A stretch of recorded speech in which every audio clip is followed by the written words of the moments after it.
ನಮಸ್ಕಾರ. ಆರ್ಫೆ info YouTube channel ಸ್ವಾಗತ.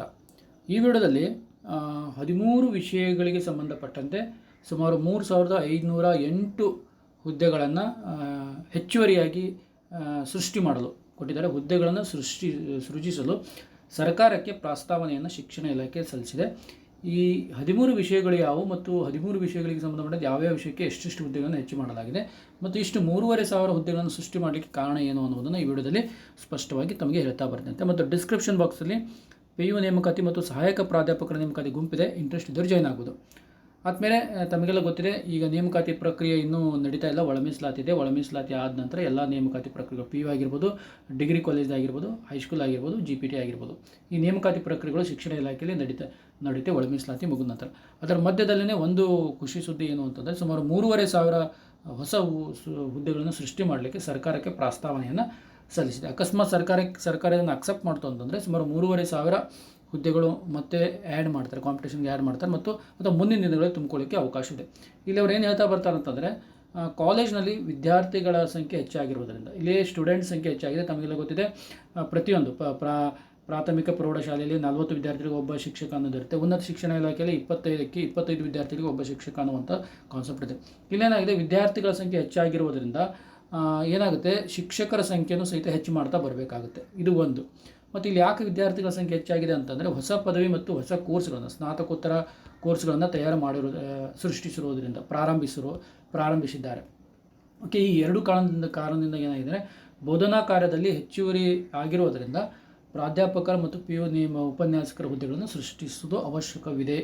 ಹೀಗಾಗಿ ಇವರೇನು ಮಾಡ್ತಾ ಇದ್ದಾರೆ, ಸುಮಾರು 3508 ಹುದ್ದೆಗಳನ್ನು ಸೃಷ್ಟಿ ಮಾಡ್ತಾ ಇದ್ದೀವಿ ಅಂತ ಕೊಡ್ತಾರೆ. ಇಲ್ಲಿ ಹೇಳ್ತಾರೆ, ಪ್ರೆಸೆಂಟ್ಲಿ ಏನಿದೆ 581 ಹುದ್ದೆಗಳು ಭರ್ತಿ ಮಾಡಲಿಕ್ಕೆ ಅವಕಾಶವಿದೆ. ಆದರೆ ನಾವೇನು ಮಾಡ್ತಾ ಇದ್ದೀವಿ, 3508 ಹುದ್ದೆಗಳನ್ನು ಸೃಷ್ಟಿ ಮಾಡ್ತಾ ಇದ್ದೀವಿ, ಹೊಸದಾಗಿ ಸೃಜಿಸ್ತಾ ಇದ್ದೀವಿ. ಅವು ಯಾವ್ಯಾವ ವಿಷಯಕ್ಕೆ ಎಷ್ಟೆಷ್ಟು ನೋಡ್ತಾ ಬರೋದಾಗಿತ್ತು ಅಂದರೆ, ಇಲ್ಲಿ ಕೊಟ್ಟಿದ್ದಾರೆ ಮೊದಲು ಮಂಜೂರಾದಂಥ ಒಟ್ಟು ಮೊದಲಿಂದ ಇರುವಂಥ ಹುದ್ದೆಗಳು, ಈ ವರ್ಕ್ ಮಾಡ್ತಾ ಇರುವಂಥ ಹುದ್ದೆಗಳು, ಪ್ರೆಸೆಂಟ್ಲಿ ಖಾಲಿ ಇರುವಂಥ ಹುದ್ದೆಗಳು. ಈಗೇನಾಗಿದೆ, ಕಾಂಪಿಟೇಟಿವ್ ಎಕ್ಸಾಮ್ ಮಾಡಿದರೆ ಇಷ್ಟು ಹುದ್ದೆಗಳಿಗೆ ಮಾತ್ರ ಮಾಡಬೇಕಾಗಿತ್ತು. ಪ್ರೆಸೆಂಟ್ಲಿ ಏನಾಗಿದೆ, ಸರ್ಕಾರ ವಿದ್ಯಾರ್ಥಿಗಳು ಮತ್ತು ಹೊಸ ಕೋರ್ಸ್ನಿಂದಾಗಿ ಹೆಚ್ಚುವರಿಯಾಗಿ ಬೋಧಕರ ಸಂಖ್ಯೆ ಬೇಕಾಗಿದೆ, ಹೆಚ್ಚುವರಿಯಾಗಿ ಬೋಧಕರು ಬೇಕಾಗಿದ್ದಾರೆ. ಹೀಗಾಗಿ ಇಷ್ಟು ಹುದ್ದೆಗಳನ್ನು ನಾವು ಹೆಚ್ಚು ಮಾಡಿದ್ದೀವಿ ಅಂತ ಕೊಡ್ತಾ ಬರ್ತಾರೆ. ಅವು ಯಾವ್ಯಾವ ಅಂತ ನೋಡ್ತಾ ಬರೋದಾಗಿತ್ತು ಅಂತಂದರೆ, ಕನ್ನಡದಲ್ಲಿ ಕನ್ನಡಕ್ಕೆ ಸಂಬಂಧಪಟ್ಟಂತೆ 52 ಹುದ್ದೆಗಳು ಖಾಲಿ ಇದ್ದು ಈಗ ಹೆಚ್ಚುವರಿಯಾಗಿ 384 ಮಾಡಿದ್ದಾರೆ. ಇಂಗ್ಲೀಷ್ 216, ಇತಿಹಾಸ 216, ಅರ್ಥಶಾಸ್ತ್ರ 295, ರಾಜ್ಯಶಾಸ್ತ್ರ 243, ಸಮಾಜಶಾಸ್ತ್ರ 139. ಕಾಮರ್ಸ್ ಏನಿದೆಯಲ್ಲ, ಇದು 1088 ಇದೆ. ಹೀಗಾಗಿ ಕಾಮರ್ಸ್ ಟೀಚರ್ ಉಪನ್ಯಾಸಕರಿಗೆ ಅತಿ ಒಂದು ಪ್ಲಸ್ ಪಾಯಿಂಟ್ ಇದು.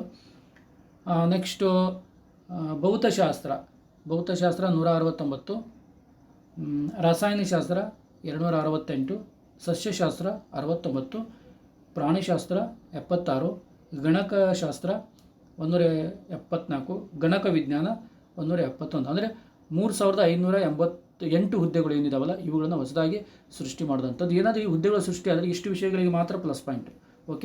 ಇಷ್ಟು ವಿಷಯಗಳಿಗೆ ಮಾತ್ರ ಪ್ಲಸ್ ಪಾಯಿಂಟ್ ಆಗುತ್ತೆ. ಉಳಿದಂಥ ವಿಷಯಗಳು ಪ್ಲಸ್ ಪಾಯಿಂಟ್ ಆಗೋದಿಲ್ಲ. ಉಳಿದಂಥ ವಿಷಯಗಳು ಅಷ್ಟೇ ಇರ್ತಾರೆ. ಮತ್ತು ಇವು ಏನಿದಾವಲ್ಲ, ಈ 581 ಏನು ಹುದ್ದೆಗಳಿದಾವಲ್ಲ, ಈ 581 ಹುದ್ದೆಗಳು ಮೊದಲಿಂದ ಖಾಲಿ ಇರುವಂಥ ಹುದ್ದೆಗಳಾಗಿವೆ. ಈ ಒಂದು ಫೈಲ್ ಬೇಕಿತ್ತು ಅಂತಂದರೆ ನೀವು ಡಿಸ್ಕ್ರಿಪ್ಷನ್ ಬಾಕ್ಸಲ್ಲಿ ಏನು ಗುಂಪಿದೆಯಲ್ಲ, ಆ ಗುಂಪಿಗೆ ಜಾಯ್ನ್ ಆಗಿ ನಿಮಗೆ ಅಲ್ಲಿ ಗುಂಪಲ್ಲಿ ನಾನು ಸೆಂಡ್ ಮಾಡ್ತೀನಿ. Thank you.